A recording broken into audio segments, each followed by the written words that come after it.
ప్రియమైనటువంటి వాళ్ళారా, నిజంగా వాస్తవికంలో మనము ఆలోచన చేస్తే నిజంగా ప్రార్థన చేస్తాం, కానీ విశ్వాసము ఉంచము.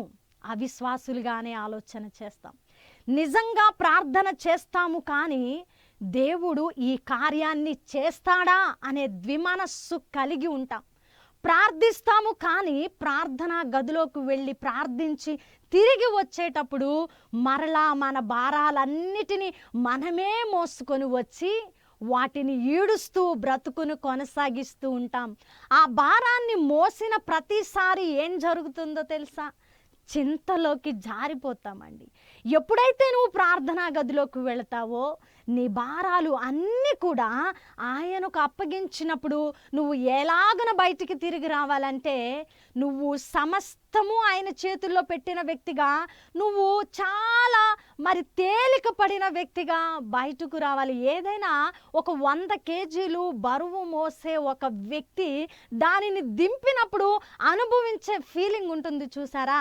మరి దింపేసిన తర్వాత అమ్మయ్య నా పని అయిపోయింది అని అన్నట్లుగా తేలికపడి ఎలాగునైతే అది మోసినప్పటికీ మోయినప్పటికీ మధ్య ఉన్న వ్యత్యాసాన్ని కనపరుస్తాడో, మనము కూడా ప్రార్థనా గదిలోకి వెళ్ళినప్పుడు మన భారాలను అన్నీ ఆయన చేతిలో పెట్టి దుఃఖించి కన్నీరు విడిచి ప్రార్థించి ఆయనకు అప్పగించి తిరిగి వచ్చేటప్పుడు నిజంగా తేలికపడి, అరే నా ప్రతి పరిస్థితి నా దేవుడికి అప్పగించాను కదా అని విశ్వాసముతో నా దేవుడు నా పరిస్థితుల అన్నిటినీ సమాధానపరుస్తారని నువ్వు నిజంగా ఆ ప్రార్థనా గదిలో నుంచి సమాధానపరచబడిన వ్యక్తిగా బయటికి రాగలుగుతూ ఉన్నావా? ప్రియమైనటువంటి వాళ్ళరా, ఇక్కడ విశ్వసించువాడు ఎలాగునా విశ్వసించాలి, ఎలాగున అడగాలంటే ఏమాత్రము సందేహం ఉండకూడదండి. మరి ఒక చంటి బిడ్డను చూసినట్లయితే తల్లిదండ్రుల మీద ఆధారపడిన చంటి బిడ్డ ఏదైనా అడిగినా, తల్లిదండ్రుల నుంచి ఏదైనా ఆశించినా ఏమాత్రము కూడా సందేహించడు.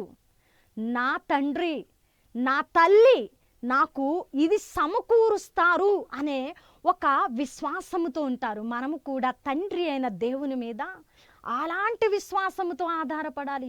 ఏమాత్రము సందేహించకుండా అడగాలండి. ఒకవేళ నువ్వు సందేహముతో అడిగితే, నువ్వు అవిశ్వాసముతో అడిగితే, జరుగుతుందో జరగదో అని అడిగితే, నువ్వు చింతలోకి జారిపోయే వ్యక్తిగా అడిగితే, నువ్వు గాలికి రేపబడి సముద్ర తరంగమును పోలిన వ్యక్తిగా ఉండిపోతావు. విమనస్కుడై తన సమస్త మార్గముల యందు, సమస్తము అనే మాటను మరి అండర్లైన్ చేసుకుందామండి. బైబిల్ ఎవరైతే తెరిచి వాక్యాన్ని వింటూ ఉన్నారో, నేను చెప్పిన వర్డ్స్ ఖచ్చితంగా అండర్లైన్ చేసుకొని మీరు ఆలోచన చేయగలిగితే దేవుడు తప్పకుండా మాట్లాడతారండి. సమస్త మార్గముల యందు, ఇక ఏ మార్గము కూడా మనకు ఓపెన్ చేయబడలేదు. ప్రతి మార్గములో మనము అస్థిరులమే, అపజయము కలిగిన వారమే, యోగ్యత లేని వారమే అని చెప్పవచ్చు. అందుకే ఇక్కడ రాయబడిన మాట, విమనస్కుడు సమస్త మార్గముల యందు అస్థిరుడు అని చెప్పబడింది. ప్రియ సహోదరి సహోదరుడా, అట్టి మనుష్యుడట ప్రభు ద్వారా తనకేమైనాను దొరుకునేమో అని ఆలోచన చేయడానికి కూడా అవకాశము లేదని లేఖన భాగంలో స్పష్టంగా రాయబడి ఉన్నది. ఈరోజు ఒకవేళ ద్విమనస్సు కలిగి చాలని భక్తి చేసే ప్రతి వ్యక్తి ద్విమనస్సునే కలిగి ఉంటారండి.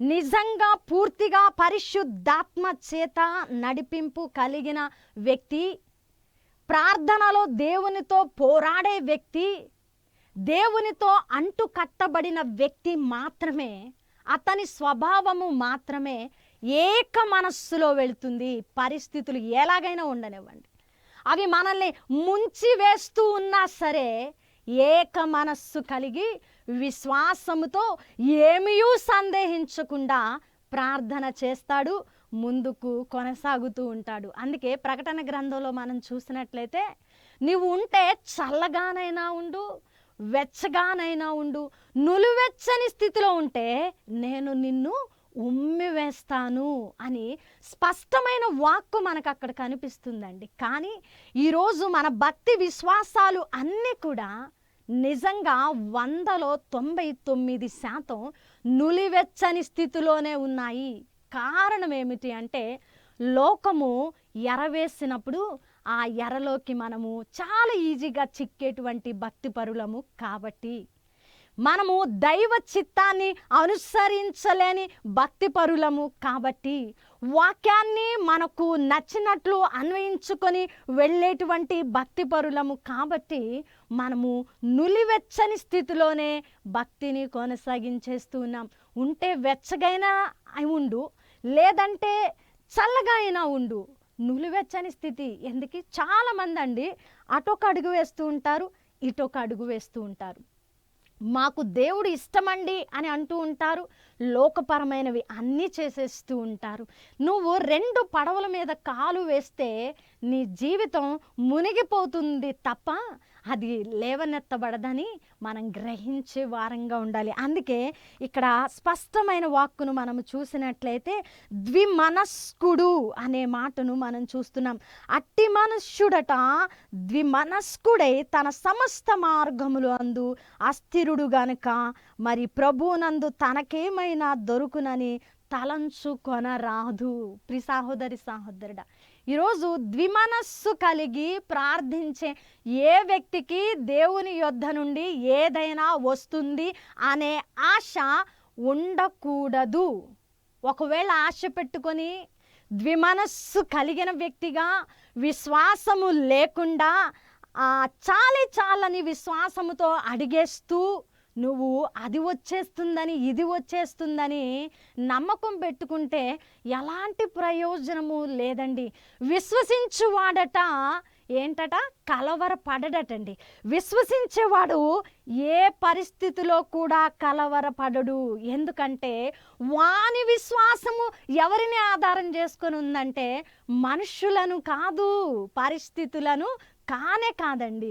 మనుష్యుల విశ్వాసం అయితే జారిపోతాం, పరిస్థితుల విశ్వాసం అయితే పడిపోతాం. కానీ వాని విశ్వాసము దేవుని ఆధారము చేసుకొని ఉన్నది. దేవునికి మహిమ కలుగునుగాక. అందుకనే విశ్వసించువాడు కలవర పడడు. దేవునికి మహిమ కలుగునుగాక. మరి ఈరోజు మన విశ్వాసం నిజంగా ఏమీయూ సందేహించకుండా ఉంటూ ఉన్నదా?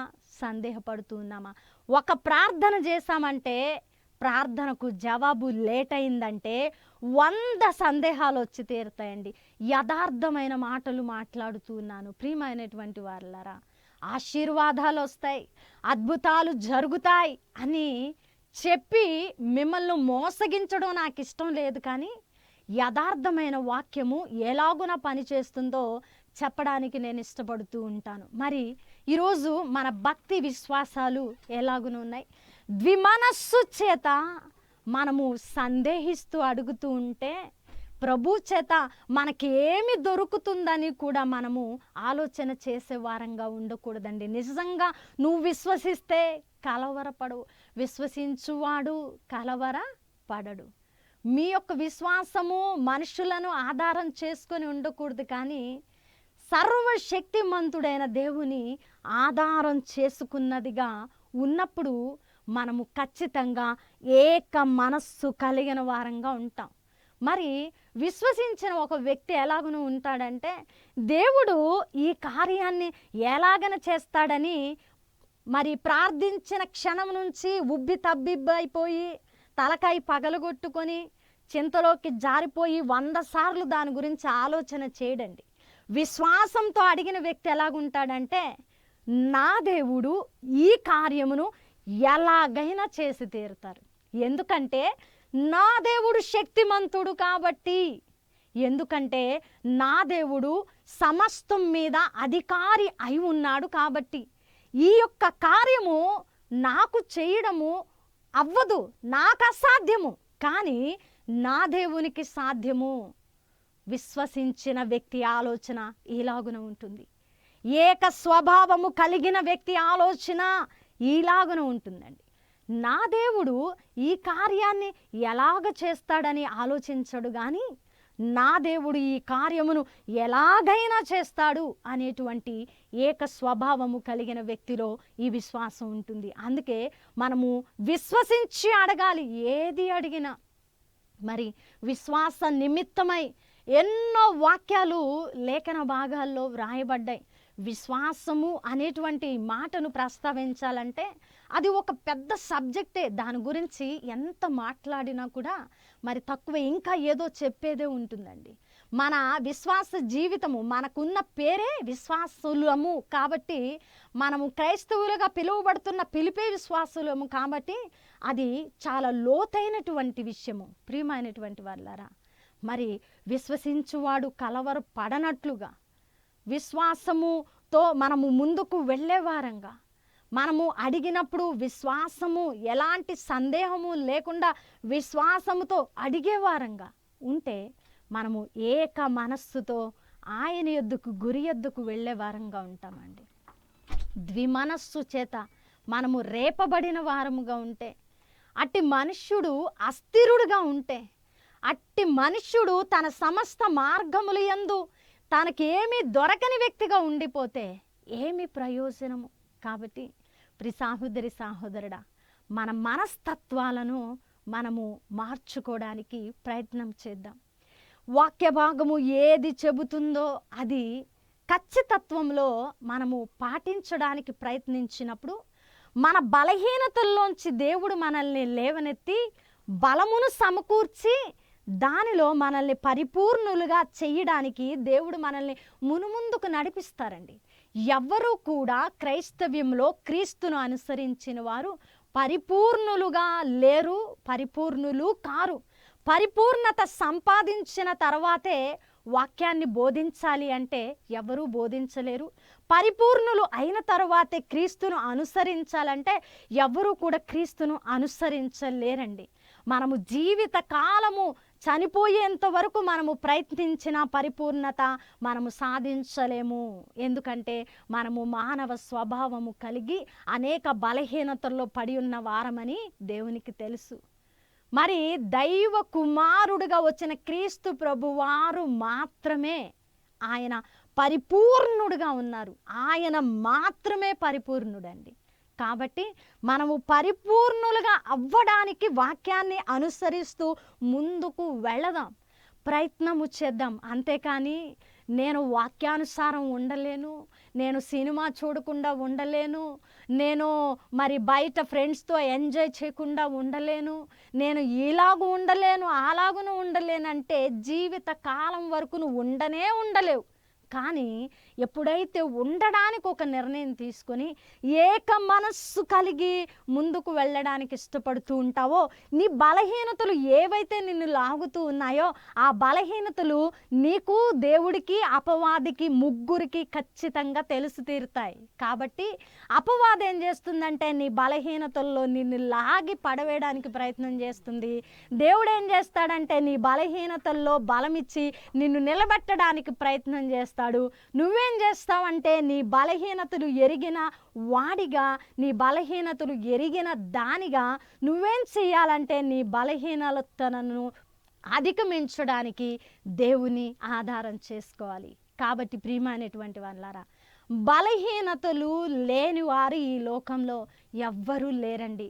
ఎవరికో ఒకరికి ఏదో ఒక పరిస్థితుల్లో ప్రతి వ్యక్తికి ఒక బలహీనత ఉంటుంది.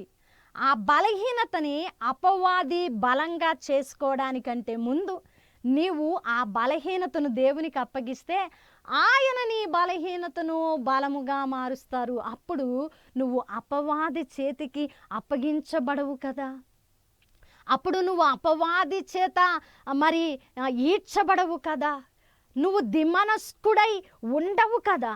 కాబట్టి ప్రియ సహోదరి సహోదరుడా, మనము అడిగేటప్పుడు సందేహము లేకుండా ఏక మనస్సు కలిగి విశ్వాసంతో అడిగే వారంగా ఉందామండి. ఈరోజు ఎన్నో రోజులుగా ప్రార్థిస్తూ నీ ప్రార్థనలకు జవాబులు రాక ఉన్నావా? ఒకవేళ ద్విమనస్సు కలిగి ఉన్నావేమో పరిశీలన చేసుకో. అవసరం అండి. ఎందుకంటే ప్రార్థనలకు జవాబులు రావాలంటే దేవునితో ఐక్యపరచబడిన వారముగా ఉండటం అవసరం. నీకు ప్రార్థనకు జవాబు రావాలి, కానీ వాక్యంలో ఉన్నది నీ జీవితంలో నువ్వు పెట్టుకోవడానికి ఇష్టపడవు. ఎలాగున సాధ్యపడుతుంది? కాబట్టి ప్రియ సహోదరి సహోదరుడా, అట్టి మనుష్యుడు ద్విమనస్కుడై సమస్త మార్గములు యందు అస్థిరుడు. ఒకవేళ మన జీవితాలు ఇంకా అస్థిరత్వంలో ఉంటే మనం ద్విమనస్కులమేమో, మనము సరిగా విశ్వసించడము లేదేమో, ఒకవేళ నిరీక్షణ ఉంచడంలో అవిశ్వాసంలోకి జారిపోతూ ఉన్నామేమో, దేవుడు గొప్పవాడు అనుకుంటున్నాం కానీ పరిస్థితుల్లో దానిని కార్యరూపంలో చూపించలేకపోతూ ఉన్నామేమో. ఎక్కడ జారిపోయామో మనకు స్పష్టంగా తెలుస్తుందండి. ఏ పరిస్థితుల్లో నువ్వు బలహీనుడిగా ఉన్నావో నీకు స్పష్టంగా తెలుస్తుంది. కాబట్టి ఆ స్పష్టతను ఎరిగిన వ్యక్తిగా సరిచేసుకో. పరిపూర్ణతలోకి రావడానికి క్రీస్తు వైపు చూడు, మనుషుల వైపు చూడొద్దండి. లేకపోతే గొప్ప గొప్ప భక్తులను కూడా మనము ఆధారం చేసుకోవచ్చు, కానీ దేవుని పూర్తిగా మనము చూసి భక్తుల జీవిత గాథలు చూసినప్పుడు మనకు బలం వస్తుంది. కానీ దేవుణ్ణి విడిచి భక్తులను చూస్తే మనకు ఎలాంటి ప్రయోజనం కూడా ఉండదు. కాబట్టి మొదటి స్థానము ఏది ఏమైనా ప్రతి విషయంలో దేవుడై ఉండాలి. అది మన క్రీస్తు ప్రభువారై ఉండాలి. ఉన్నప్పుడు మాత్రమే ఏ పరిస్థితులు అయినా నువ్వు ఏక మనస్సు కలిగిన వ్యక్తిగా ఉంటావు. ప్రియ సహోదరి సహోదరుడా, మరి ఈరోజు నీ భక్తి ఎలా ఉంది? నువ్వు అడిగేటప్పుడు నిజంగా ప్రార్థనా గదిలోకి వెళ్ళి అడిగేటప్పుడు నిజంగా ఏ సందేహం లేకుండా నువ్వు అడిగింది జరుగుతుందని అడుగుతూ ఉన్నావా? లేదంటే ఏదో చేసే ప్రార్థన అడిగా దేవుడు ఇస్తాడో లేదో, ఇదేంటంటే అవిశ్వాసం, ఇదేంటంటే నులివెచ్చని స్థితి. చాలామంది కొన్ని రోజులు బాగా భక్తి చేస్తారండి విశ్వాసంతో. కొన్ని నెలలు అవ్వచ్చు, ఒక సంవత్సరం అవ్వచ్చు, కొన్ని సంవత్సరాలు అవ్వచ్చు. వెంటనే ఏమవుతుందంటే అలాంటి పరిస్థితిలో అవిశ్వాసం వస్తుంది, జారిపోవడానికి అవకాశం ఉంటుంది. కాదని నేను అనడం లేదండి. ఆ పరిస్థితుల్లో కూడా అపవాదిని జయించడానికి క్రీస్తు ప్రభు వారిని ఆధారం చేసుకోవాలి. ఏక మనస్సుతో ముందుకు వెళ్ళడానికి ఇష్టపడాలి. ఆయన మీద పూర్తి విశ్వాసాన్ని ఉంచాలండి. ఎందుకంటే ఆయన నమ్మదగిన మంచి సహాయకుడండి. ఇంకొక మాట లేనే లేదు, ఇంకొక మాట లేదు. ఆయన ఏ పరిస్థితికైనా చాలిన దేవుడు ఆయన. కాబట్టి ఈరోజు మనము అడిగే వారము ఎలాగున అడుగుదామంటే, ఏమాత్రం సందేహించొద్దు. మీ ప్రార్థనా గదుల్లోకి వెళుతున్నారా? ప్రార్థించి తిరిగి వచ్చేటప్పుడు చాలా సమాధానంగా రండి, సంతృప్తితో రండి. నా దేవునికి అప్పగించా కదా, ఆయన చూసుకుంటారులే అని చాలా తాపీగా బయటికి రండి. వచ్చి మీ పనులు మీరు కొనసాగిస్తూ ఆయనను స్తుతించండి. కార్యాలు అద్భుత రీతిలో జరిగిపోతాయి. దేవునికి మహిమ కలుగునుగాక. అందుకే చింతించొద్దని లేఖనాలు తెలియపరుస్తున్నాయి. ఏనాటికి ఆనాటికి చాలని తెలియపరుస్తున్నాయి. ఇవన్నీ తెలుసు మనకి. అయినా ఎందుకు చింతిస్తున్నామంటే మనము ప్రార్థించిన విషయం కొరకే మనం ఆలోచన చేస్తున్నాం కాబట్టి, అసలు ఇది జరుగుతుందా లేదా అని తల బాదుకుంటున్నాం కాబట్టి ప్రార్థించిన విషయం కోసం మర్చిపోదామండి. మర్చిపోయి దేవుడు చేస్తారనే ఆలోచనలో మనం ముందుకు వెళదాం. అప్పుడు ఖచ్చితంగా చింతలోకి జారిపోయే అవకాశం ఉండదు. అపవాది చేత రేపబడే వారంగా ఉండం, ద్విమనస్సులుగా ఉండం. మనము మరి విశ్వాసంతో ఉన్నాం కాబట్టి, మనము ద్విమనస్కులం కాదు కాబట్టి మనం అస్థిరులం అవ్వం. అప్పుడు ప్రభువు నుండి మనకు ఖచ్చితంగా వస్తుందని మనం ఆశించవచ్చండి. ద్విమనస్కులు ఆశించడానికి వీల్లేదు. ఏక మనస్సు కలిగిన వారు ఆశించినప్పుడు ఖచ్చితంగా దేవుడు కార్యం చేస్తారు. ఈ యొక్క వాక్యంలో లోతైన విషయాలు మనము గ్రహించబద్ధులమై ఉన్నామని ఎరిగి దేవుడు మాట్లాడిన మాటల ద్వారా మన భక్తి జీవితాలను సరిచేసుకుని ముందుకు వెళ్దాం. మరి వాక్యం ద్వారా ఆదరించబడ్డారని తెలియపరుస్తున్నాను. ముఖ్యంగా ఒక విషయాన్ని తెలియపరుస్తున్నానండి. మరి ఇప్పుడు నేను ప్రస్తావించాను కదా, ప్రార్థనా గదిలోకి వెళ్ళి ప్రార్థించి ఎలాగున తిరిగి వస్తున్నావు. మరి ఇదే అంశం మీద ఒక ప్రత్యేకమైనటువంటి పుస్తకాన్ని వ్రాయడం జరిగింది, ప్రార్థనా గది.